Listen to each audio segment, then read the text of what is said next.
Hello friends, welcome back to student modulator. Lecture number 2.6 of concept of physics में आपका स्वागत है। और इसमें हम लोग कवर करेंगे किरचॉफ्स करंट लॉ और Kirchhoff's voltage law. So let's start the topic. पिछले क्लास में हम लोगों ने करंट इलेक्ट्रिसिटी पार्ट 1 फिनिश किया था और इस क्लास में हम लोग करंट इलेक्ट्रिसिटी पार्ट 2 स्टार्ट कर रहे हैं, जिसके अंदर के कुछ टॉपिक्स हैं Kirchhoff's law of electricity, Wheatstone bridge, meter bridge, potentiometer का प्रिंसिपल और comparison of EMF of primary cell. जिसमें से कि फर्स्ट टॉपिक जो किरचॉफ्स लॉ ऑफ इलेक्ट्रिसिटी है वो इस लेक्चर में कवर किया जाएगा। So let's start. किरचॉफ्स ने दो लॉ दिए थे। जो फर्स्ट लॉ है उसे करंट लॉ या जंक्शन रूल बोला जाता है और किरचॉफ्स का जो सेकंड लॉ है उसे वोल्टेज लॉ या लूप रूल बोला जाता है। तो किरचॉफ्स का फर्स्ट लॉ पहले समझने की कोशिश करते हैं, जो किरचॉफ्स करंट लॉ है।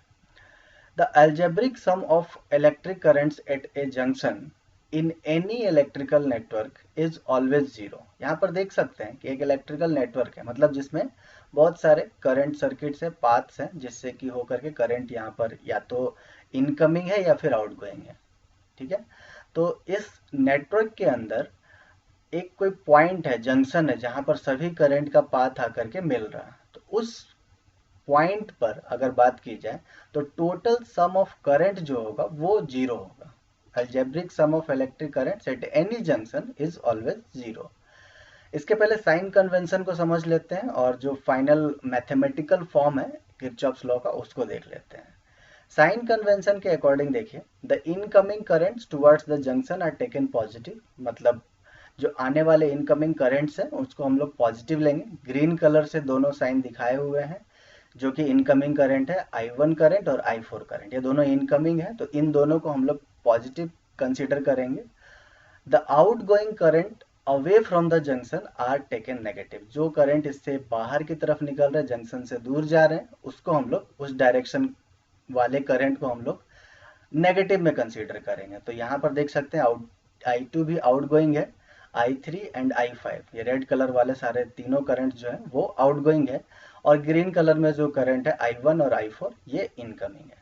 तो इस तरह से हमारे पास जो इनकमिंग करंट्स हुआ वो हुआ I1 और I4, यानी दोनों को पॉजिटिव कंसीडर किया जाएगा और I2, I3, I5 को नेगेटिव कंसीडर किया जाएगा।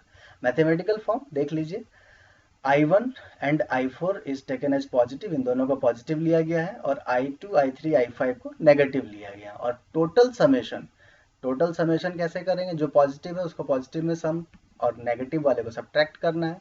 तो इस तरह से टोटल सम किया जाएगा तो टोटल वैल्यू जीरो हो जाएगी। तो ये तो रहा किरचॉफ्स फर्स्ट लॉ का स्टेटमेंट या करंट लॉ का स्टेटमेंट, उसका इंटरप्रिटेशन जो हम लोग डायग्राम से देख रहे हैं, और फाइनली हम लोग इसका मैथमेटिकल फॉर्म भी समझ चुके हैं। बट ये हुआ क्यों, आखिर क्या रीजन है, किस पर बेस्ड होता है ये लॉ, तो इसको यहाँ पर समझने की कोशिश करते हैं। The charges can not accumulate at a junction.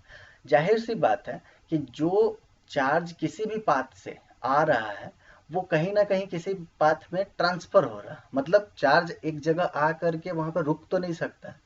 Charge will come from some circuit, किसी पाथ से, किसी बहुत सारे पाथ से चार्ज किसी पॉइंट पे आएगा और फिर उस पॉइंट से कहीं ट्रांसफर होगा उसी रेट से, वो वहां जा करके एक्यूमुलेट नहीं हो सकता है।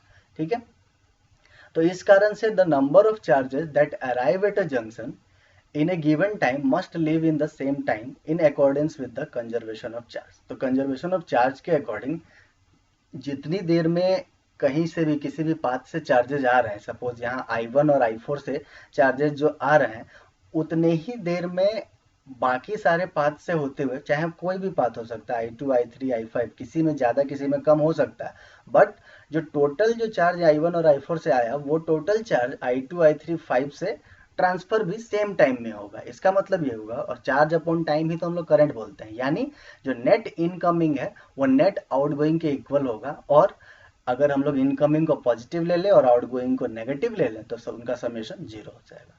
तो ये इस तरह से हम लोगों ने किरचॉफ्स फर्स्ट लॉ का स्टेटमेंट और उसका एक्सप्लेनेशन समझ लिया कि आखिर वो लॉ कैसे, किस पर बेस्ड होता है। समझते हैं किरचॉफ्स का सेकंड लॉ, वोल्टेज लॉ जिसको बोलते हैं या लूप रूल बोलते हैं। डायग्राम आप देख सकते हैं, यहाँ पर जो डायग्राम है उसके लिए पहले स्टेटमेंट पढ़ते हैं। तो algebraic sum of all the potential drops and EMFs along any closed path in an electrical network is always zero। तो किसी भी क्लोज्ड पाथ में अगर हम लोग टोटल अलजेब्रिक सम करेंगे पोटेंशियल ड्रॉप्स का, या फिर ये बोले कि पोटेंशियल गेन या पोटेंशियल ड्रॉप जो भी है, उन सबको अगर अलजेब्रिक सम करेंगे किसी भी क्लोज्ड पाथ में, जैसे यहाँ पर हमारे पास ए बी सी ए एक क्लोज्ड पाथ है, ए से स्टार्ट किए और वापस ए पे चले गए, ये एक क्लोज्ड पाथ है। दूसरा क्लोज्ड पाथ हमारा ये हो सकता है ए सी डी ए। तो इस तरह से हमारे पास दो क्लोज्ड पाथ है, और भी क्लोज्ड पाथ हो सकते हैं, ए बी सी डी भी एक क्लोज्ड पाथ है। तो इस तरह से हमारे पास जितने भी क्लोज्ड पाथ हैं उस क्लोज्ड पाथ में एक चीज कॉमन होगा, और वो कॉमन ये होगा कि जो भी पोटेंशियल ड्रॉप उस रास्ते में, जैसे यहाँ से ए से स्टार्ट करके वापस जब ए तक पहुंच रहे हैं, तो उस रास्ते में जो भी पोटेंशियल ड्रॉप आ रहा है, ड्रॉप कहाँ का, रेजिस्टेंस में आ सकता है, या पोटेंशियल लॉस ईएमएफ के फॉर्म में भी हो सकता है सेल का। तो जो भी ईएमएफ या पोटेंशियल ड्रॉप आ रहा उन सबको काउंट करते चले जाएंगे, और टोटल जो नेट वैल्यू होगा वो जीरो होगा। ये किरचॉफ्स का वोल्टेज लॉ या किरचॉफ्स का सेकंड लॉ बोलता है। तो पहले इसके साइन कन्वेंशन को समझते हैं कि किस तरह से हम लोग इसको डिनोट कर सकते हैं मैथमेटिकल फॉर्म में। साइन कन्वेंशन कुछ इस तरह से है, the EMF is taken negative when we traverse from positive to negative terminal of the cell through the electrolyte. जब इलेक्ट्रोलाइट के थ्रू, जैसे इसकी बात करी जाए, ये सेल है हमारा E1, तो बाहर के पाथ से नहीं, इंटरनल पाथ से जब हम लोग एक पॉजिटिव टर्मिनल से दूसरे नेगेटिव टर्मिनल की तरफ जा रहे हैं, तो चूंकि पॉजिटिव टू नेगेटिव यानी हम लोगों ने एक तरह से डाउनफॉल में जा रहे हैं, यानी कुछ लूज कर रहे हैं, तो इस कारण से इसके केस में हम लोग क्या करेंगे, ईएमएफ को नेगेटिव कंसीडर करेंगे। जब हम लोग पॉजिटिव टर्मिनल से नेगेटिव टर्मिनल की तरफ जाएंगे in the direction of electrolyte, electrolyte के थ्रू, तब हम लोग इसको नेगेटिव, बेसिकली यही समझना है कि जिस टर्मिनल से हम लोग एग्जिट होते हैं वही साइन हम लोग कंसीडर करेंगे। तो बेसिकली अगर बात किया जाए तो ए से अगर बी की तरफ हम लोग मूव कर रहे हैं, ए से बी की तरफ मूव कर रहे हैं, तो E1 के नेगेटिव टर्मिनल से एग्जिट हो रहे हैं, तो इस कारण से E1 का साइन, इस EMF का साइन नेगेटिव लिया जाएगा। सेकेंड चीज, EMF is taken positive when we traverse from negative to positive terminal of the cell through the electrolyte। अगर सपोज हम लोग B to A ट्रेवल करते हैं, या यहाँ पर बात किया जाए नीचे C to D की बात की जाए, तो अगर हम लोग C to D ट्रेवल कर रहे हैं तो इस EMF के लिए जो सेल है उसके लिए हम लोग from negative terminal to positive terminal move कर रहे हैं, तो इसके केस में हम लोग E2 को पॉजिटिव, मतलब एक तरह से गेन कर रहे हैं, नेगेटिव टू पॉजिटिव जा रहा है मतलब गेन हो रहा, तो इस कारण से इसका पॉजिटिव साइन लिया जाएगा। या फिर यूँ कहें कि जिस टर्मिनल से एग्जिट हो रहे हैं, तो यहाँ अगर C to D मूव कर रहे हैं तो E2 के पॉजिटिव टर्मिनल से एग्जिट हो रहे हैं, इसलिए पॉजिटिव साइन लेंगे। A to B मूव कर रहे थे और E1 के नेगेटिव टर्मिनल से निकल रहे थे, एग्जिट हो रहा था हमारा, इसलिए नेगेटिव साइन लेंगे। ओके, तो ये दोनों स्टेटमेंट क्लियर है। नेक्स्ट स्टेटमेंट की तरफ चलते हैं। The potential falls along the direction of current in a current path and it rises along the direction opposite to the current path. Basic यही समझना है कि करंट का जो डायरेक्शन है उस पाथ, उस डायरेक्शन में अगर हम लोग मूव करते हैं तो रेजिस्टेंस के अक्रॉस कुछ पोटेंशियल ड्रॉप होता है। करंट के डायरेक्शन में अगर हम लोग मूव करेंगे तो रेजिस्टेंस के अक्रॉस फॉल होगा, ड्रॉप होगा पोटेंशियल का, लेकिन करंट का अपोजिट डायरेक्शन में जब हम लोग मूव करेंगे तो रेजिस्टेंस के अक्रॉस गेन होगा।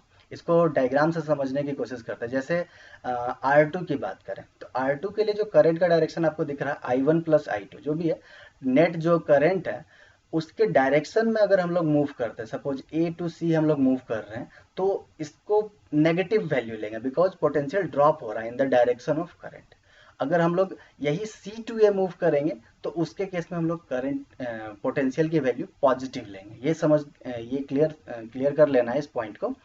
जैसे किसी और रेजिस्टेंस की बात कर ले, R1 रेजिस्टेंस की बात करते हैं, अगर हम लोग A टू B मूव करते हैं, A टू B मूव करते हैं, तो A टू B मूव करते टाइम हम लोगों को दिख रहा है कि करंट का डायरेक्शन B टू A है, मतलब अपोजिट टू द पाथ है। जो हम लोग A टू B मूव कर रहे हैं, करंट उसके अपोजिट में मूव कर रहा है, तो इसके केस में हम लोग पोटेंशियल को पॉजिटिव लेंगे, मतलब I1 R1 की जो वैल्यू होगी यहाँ पे पोटेंशियल ड्रॉप ना समझ करके पोटेंशियल गेन समझा जाएगा, राइज समझा जाएगा, राइट।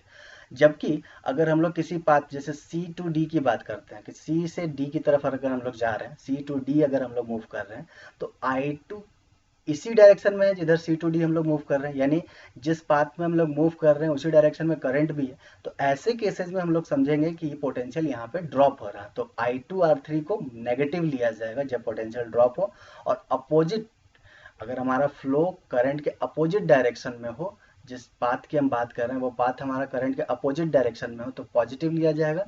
जो पाथ हम लोग ट्रेवल कर रहे हैं वो करंट के साथ है, करंट के सेम डायरेक्शन में है, तो उसको हम लोग नेगेटिव लेंगे। ये फंडा है इसमें।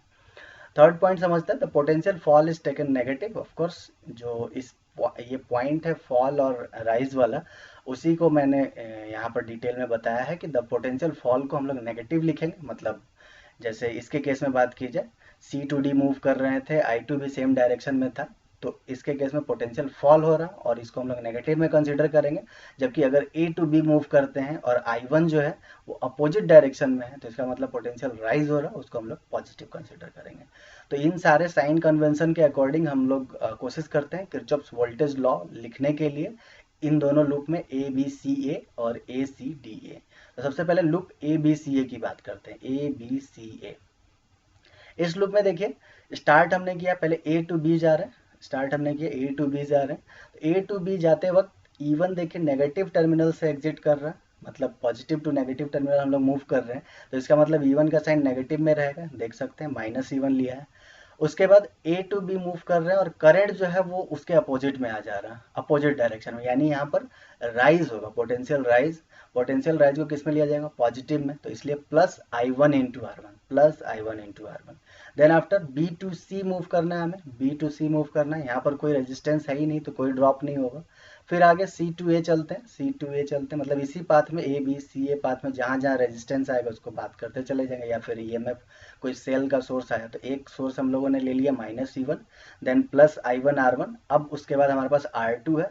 R2 के केस में भी बात की जाए तो करंट फिर अगेन अपोजिट डायरेक्शन में, जो पाथ है हमारा, हम C2A जाना चाह रहे हैं, करंट अपोजिट डायरेक्शन में, तो अगेन इसको पॉजिटिव लिया जाएगा, मतलब plus I1 plus I2 into R2, plus I1 plus I2 into R2, और ये इक्वल होगा 0 के। तो इस तरह से हम लोगों ने किरचॉफ्स वोल्टेज लॉ को मैथमेटिकल फॉर्म में लिख लिया for this loop A B C A. Similarly हम लोग ए सी डी ए लूप की भी बात कर लेते हैं।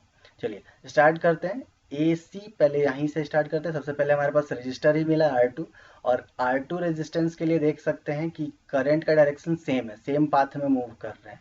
सेम पाथ में मूव करना मतलब पोटेंशियल लॉस, ठीक है, पोटेंशियल फॉल, पोटेंशियल फॉल कर रहा है तो नेगेटिव लिया जाएगा, तो -I1 plus I2 into R2, -I1 plus I2 into R2। Next C से आगे बढ़ते हैं जब हम लोग, तो देखते हैं R3 रजिस्टर है। अगेन हमारे पास जो है करंट का डायरेक्शन सेम डायरेक्शन है जिस पाथ में हम लोग मूव कर रहे हैं, तो इस कारण से अगेन इसको फॉल कंसिडर किया जाएगा, और फॉल मतलब नेगेटिव, मतलब -I2 into R3। Again E2 की बात की जाए तो E2 में हम लोग negative to positive terminal move कर रहे हैं, एक तरह से पॉजिटिव टर्मिनल से एग्जिट कर रहे हैं, तो इस कारण से इसको प्लस में कंसीडर किया जाएगा, तो प्लस E2 इक्वल टू 0। तो इस तरह से हम लोगों ने ACDA के लिए भी Kirchhoff's voltage law, Kirchhoff's loop rule लिख दिया मैथमेटिकल फॉर्म में। ऐसा नहीं है कि जो हम लोगों ने साइन कन्वेंशन यूज किया वो वही पाथ हम लोग, मतलब उसी के अकॉर्डिंग, जैसे पाथ में हम लोग बात करें कि जिस पाथ में मूव कर रहे हैं उसके अपोजिट में अगर करंट है तो उसको पॉजिटिव कंसीडर किया जाएगा, ऐसा जरूरी नहीं है, हम लोग रिवर्स भी कर सकते हैं, बट एक ही कन्वेंशन यूज करने से बेटर होगा कि आप कभी भी कंफ्यूज नहीं होंगे। तो आई रिकमेंड कि ये जो साइन कन्वेंशन है इसी को यूज कीजिए और इसी के अकॉर्डिंग क्वेश्चन सॉल्व कीजिए। सो किरचॉफ्स फर्स्ट लॉ और किरचॉफ्स सेकंड लॉ इस क्लास में हम लोगों ने कवर किया, और आई होप आपको ये वीडियो काफ़ी पसंद आया होगा। So thank you so much for watching this video and keep watching this video series. Thank you.